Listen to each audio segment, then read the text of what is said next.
नमस्कार मंडळी, कसे आहात तुम्ही? झी मराठीवरील लोकप्रिय मालिका लक्ष्मी निवास मालिकेत प्रेक्षकांना लवकरच भावनिक आणि थरारक घडामोडीचा डबल डोस पाहायला मिळणार आहे. एका बाजूला अनेक वर्षाचे लक्ष्मी आणि श्रीनिवास यांच्या स्वतःच्या घराचे स्वप्न पूर्ण होणार आहे, तर दुसऱ्या बाजूला जयंतचे खरे रूप अखेर संपूर्ण कुटुंबासमोर उघड झाल्याचं मालिकेत पाहायला मिळतंय. मालिकेच्या नव्या प्रोमोमध्ये लक्ष्मी आणि श्रीनिवास आपल्या नव्या घरात गृहप्रवेश करताना दिसत आहे. अनेक वर्ष कष्ट करून मुलांचे शिक्षण, कौटुंबिक जबाबदाऱ्या आणि आर्थिक अडचणींमुळे त्यांचे स्वतःचे घर घेण्याचे स्वप्न अपूर्ण राहिले होते. अखेर त्यांचे हे स्वप्न पूर्ण होत असून संपूर्ण कुटुंब आनंदाच्या वातावरणात गृहप्रवेश सोहळा साजरा करताना दिसते.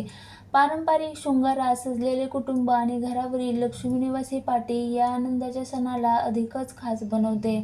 मात्र या आनंदाच्या वातावरणातच मोठा धक्कादायक ट्विस्ट पाहायला मिळणार आहे. प्रोमोमध्ये जान्हवीची आजी विश्रांती घेत असताना जयंत तिच्या खोलीत येतो. जान्हवी त्यांचे ऐकत नसल्यामुळे आता आजीला या जगातून जावे लागेल असं म्हणत तो तिचा जीव घेण्याचा प्रयत्न करतो. उशीने तिचा श्वास रोखण्याचा प्रयत्न करत असताना जान्हवी तेथे पोहोचते. जयंतचा हा प्रकार पाहून संतापलेल्या जानूकडून त्याच्या कानशिलात लगावली जाते. तुझा बापाचा घडा भरला आहे, आता तुला सोडणार नाही असं म्हणत ती जयंतला घराबाहेर ओढत आणते. हा गोंधळ ऐकून घरातील सर्व सदस्य एकत्र येतात आणि जयंतचे खरे रूप सर्वांसमोर येण्याची चिन्हे दिसू लागतात. मालिकेच्या आधीच्या भागामध्ये जयंतने जान्हवीवर मानसिक आणि शारीरिक अत्याचार केल्याचे दाखवण्यात आले होते.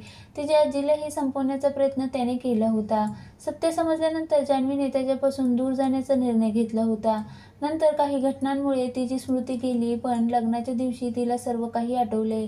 त्यानंतर जयंतला त्याच्याच पद्धतीने धडा शिकवण्यासाठी तिने त्याच्यासोबत राहण्याचा निर्णय घेतला. आता जयंतच्या कृत्याचा पर्दाफाश होणार का? त्याला त्याच्या कर्माची शिक्षा मिळणार का? आणि लक्ष्मी श्रीनिवास यांच्या नव्या आयुष्याची सुरुवात सुखरूप होणार का? याची उत्सुकता प्रेक्षकांमध्ये वाढली आहे.